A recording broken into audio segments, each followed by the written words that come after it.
ஒரு துண்டு விரல் பட்டாலும் அதற்கு காரணம் அன்புமணியும் அவருடைய மனைவி சௌமியா அன்புமணி தான் காரணம். அன்புமணி, ஆறுன்னா ராமதாஸ் அப்பன் பேரு, அதோடு சரி, அதை மட்டும் போட்டுக்கோ. பாட்டாளி மக்கள் கட்சியினுடைய பெயரையோ அல்லது அதனுடைய புனிதமான அந்த கொடியையோ எப்பொழுதும் உருவப்படுத்தக்கூடாது. அரசியலிலே நான் செய்ததுண்டு. அதிலே ஒன்றுதான் அன்புமணியை மத்திய சுகாதாரத்துறை அமைச்சராக நியமித்தது. இரண்டாவது, கட்சியினுடைய தலைவர் பொறுப்பை கொடுத்தது.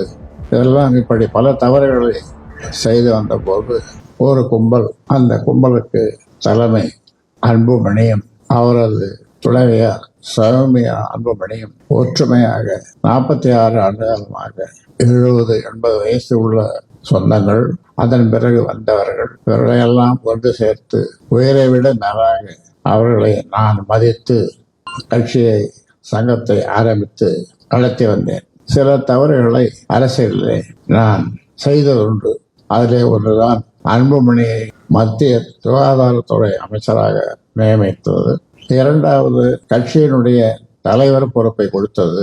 இதெல்லாம் இப்படி பல தவறுகளை செய்து வந்த போது இப்பொழுது அமைதியாக பாட்டாளி மக்கள் கட்சியை நடத்தி கொண்டிருக்கும் போது அதிலே ஒரு பிளவு ஏற்பட்டிருக்கிறது என்று மக்கள், பொதுமக்கள், பிற கட்சியினர் நினைக்கிற அளவிற்கு அவருடைய பேச்சும் செயலும் அருவருக்கத்தக்க அளவில் அமைந்திருக்கிறது.